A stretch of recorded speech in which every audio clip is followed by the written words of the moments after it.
So, I want you to picture a very specific kind of failure. Oh, this is going to be good. Right. Because usually when we talk about disasters on this deep dive, we imagine, something physically breaking, like an engine exploding or a catastrophic mechanical flaw. A wing snapping off, that kind of thing. Exactly.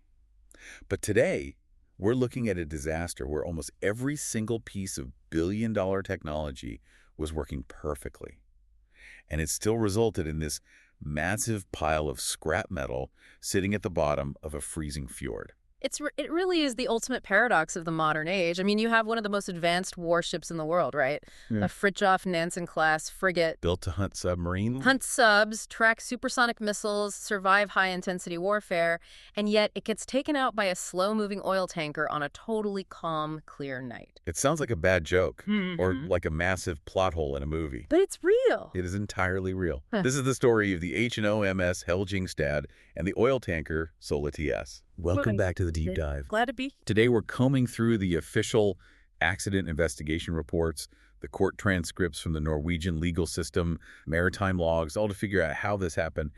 And honestly, the how is terrifying because it's just so deeply human. Yeah, that's our mission today. We aren't just looking at a boat crash. We're unpacking this perfect storm of cognitive bias, invisible design flaws, and communication breakdowns. It turned a routine navigation exercise into a total loss for NATO.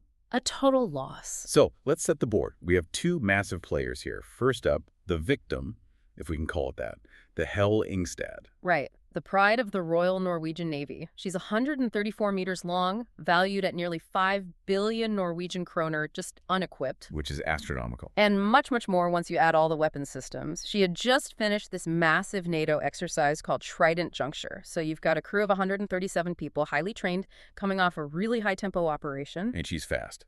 Very fast, capable of roughly 26 knots. She's designed to be sleek, agile, and stealthy. Yes. Stealthy is a key word here because it plays a huge role in the setup.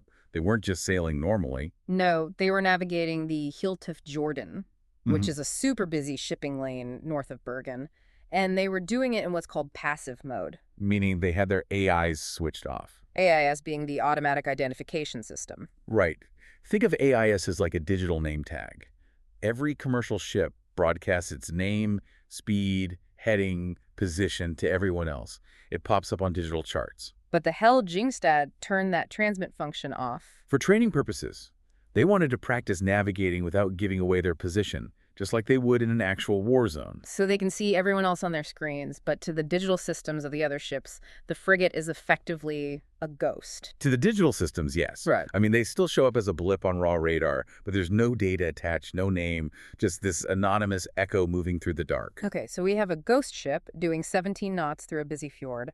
Who is in the other corner? The heavyweight champion, the Sola TS. The tank. A Maltese-flagged oil tanker. And this thing is a Leviathan. 250 meters long, almost twice the length of the frigate, and fully loaded with 625,000 barrels of crude oil. That is just a massive amount of mass and momentum. It's basically a freight train on water, and it's being escorted by a tugboat, the 10X. They had just pulled away from the store terminal. Now, usually when a tanker leaves a terminal, it's this slow, loud, very obvious affair. You'd think it would be impossible to miss. And yet we're here discussing a collision. Exactly. This is where we need to get into the head of the bridge crew on the frigate. The investigation talks a lot about an optical illusion.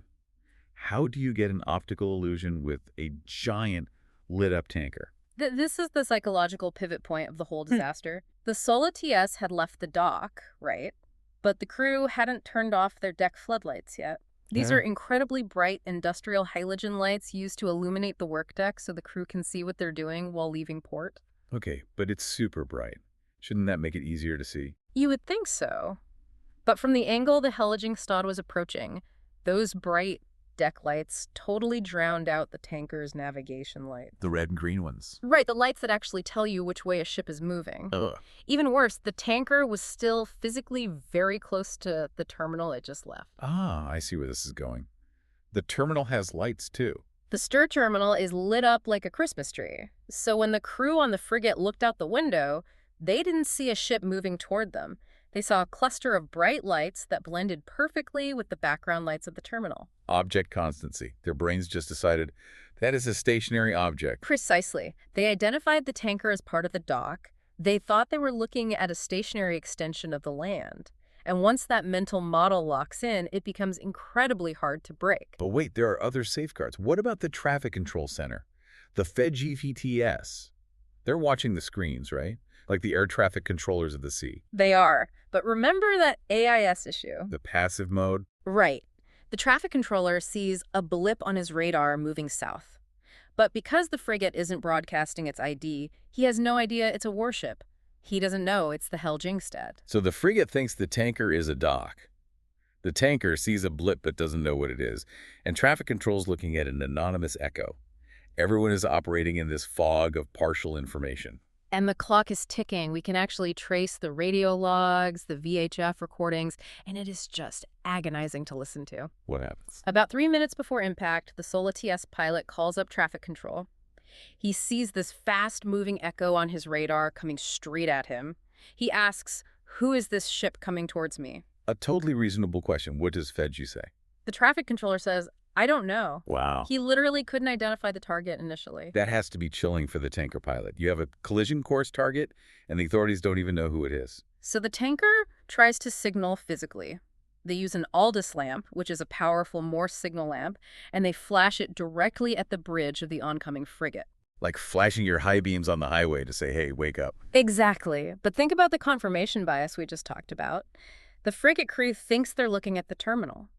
Right. If you see a flashing light on a quote-unquote stationary terminal, what do you think it is? I don't know. Someone working on the dock.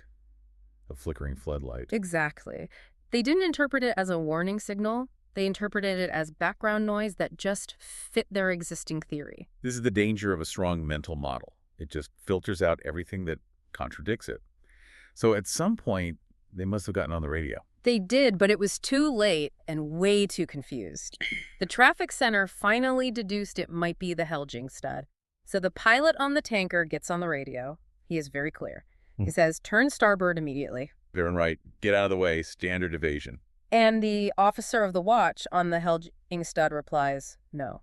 He refuses. He refuses. He says, "If I turn starboard, I'll get too close to the blocks." The block. He means the shore. Remember, in his head, the tanker is the shore. He thinks the pilot is telling him to drive his ship onto the rocks. Oh, man. That is tragic irony.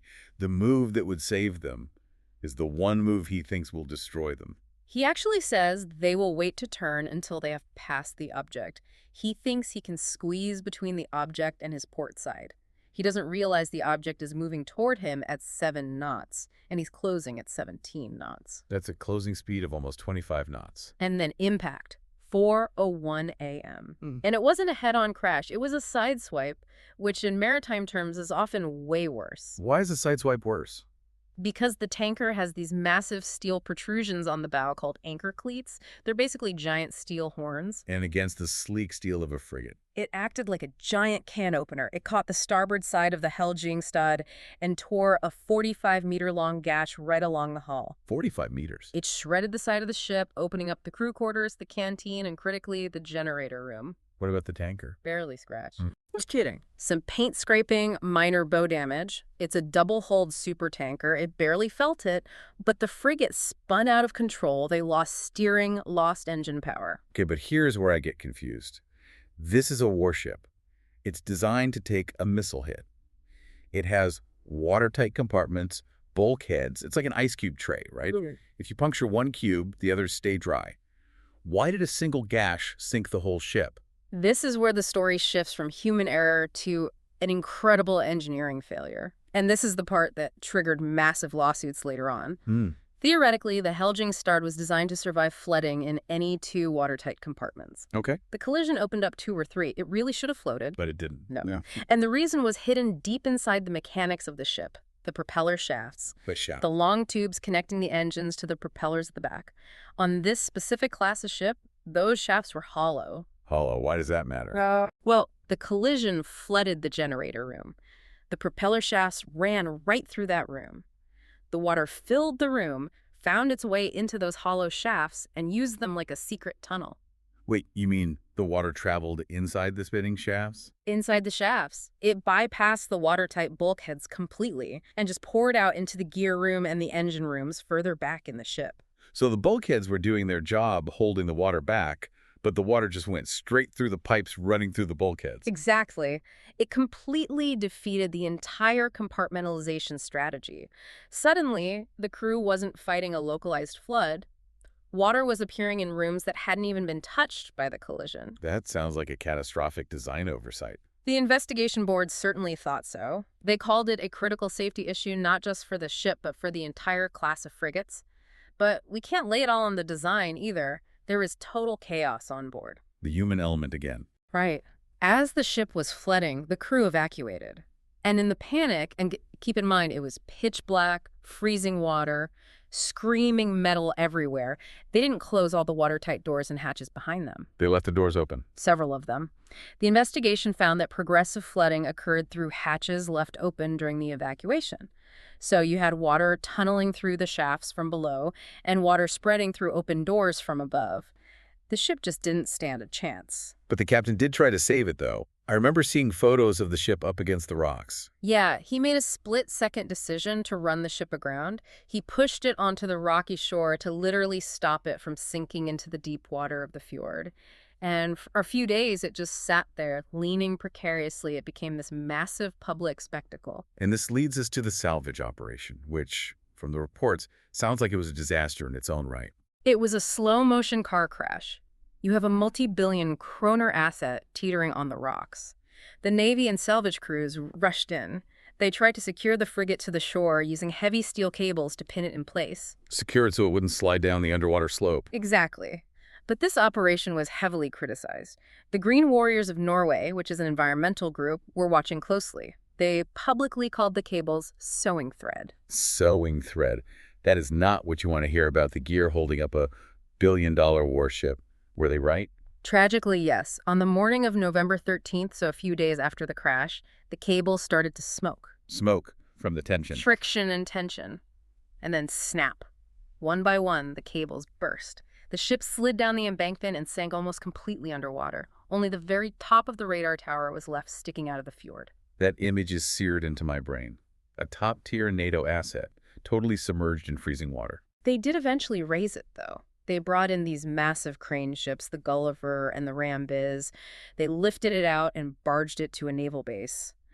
But, salt water is the ultimate enemy of electronics. After sitting underwater for months, the ship was toast. So let's talk numbers. What is the final bill for a mistake like this? Astronomical.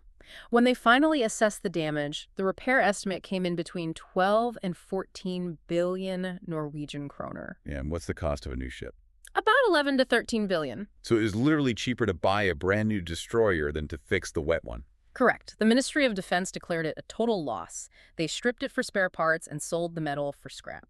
I'm almost afraid to ask, what's the scrap value of a 5 billion kroner frigate? About 15 to 18 million kroner. It's pennies on the dollar, a 99% loss of value. That brings us to the accountability side of things. Because in the military, usually if you lose a ship, heads roll. Who took the fall for this? This is where it gets legally very messy. The Accident Investigation Board, the AIBN, was very careful. They concluded that this wasn't the fault of one single person. It was systemic. How so? They blamed training deficiencies, they blamed the confusion caused by the tanker's lights, and they heavily blamed the passivity of the traffic control center. So nobody went to jail? Well, the state fined the Ministry of Defense 10 million kroner for corporate negligence. Wait, the Ministry of Defense is the state, so the government basically fined itself. Essentially, yes. It's a way of formally acknowledging institutional failure. But they did go after one person, the officer of the watch. The young officer in charge of the bridge that night. A guy who said no to the turn command. Him. He faced criminal prosecution. The argument was that despite the confusing lights, despite the systemic issues, he had working radar. He had instruments. He failed to use them and relied solely on his eyes. Navigating by sight when you have millions of dollars of sensors available right in front of you. Exactly. The court ruled his actions were clearly unjustifiable.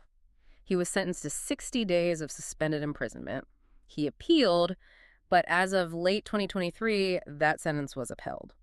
It just feels like a very heavy burden for one guy to carry. When the VTS failed, the tanker lights were blinding, and the ship had a hidden design flaw. Speaking of which, what happened with that hollow shaft issue? Did the Navy just eat that cost? Oh, absolutely not. The Norwegian government turned around and sued the shipbuilder, Navantia, a Spanish company. This is a massive lawsuit, 13.3 billion kroner. They want the full replacement costs. Yeah. They argue that the ship shouldn't have sunk. They say if the shafts weren't hollow or if the seals had worked properly, the ship would have just been damaged, not lost. And what does Navantia say? You crashed it, you bought it. Pretty much. Navantia fights back hard. They argue that the hollow shaft design is standard for that class of ship and complied with all the regulations at the time. They also point out that the Norwegian Navy was operating with unaddressed deviations. Meaning the Navy knew about certain maintenance or safety issues and just ignored them. Or that the crew wasn't trained well enough to close the watertight doors.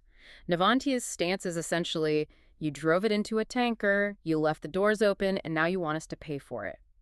That trial is looming for late 2025. So even years later, the ripples of this crash are still hitting the courts.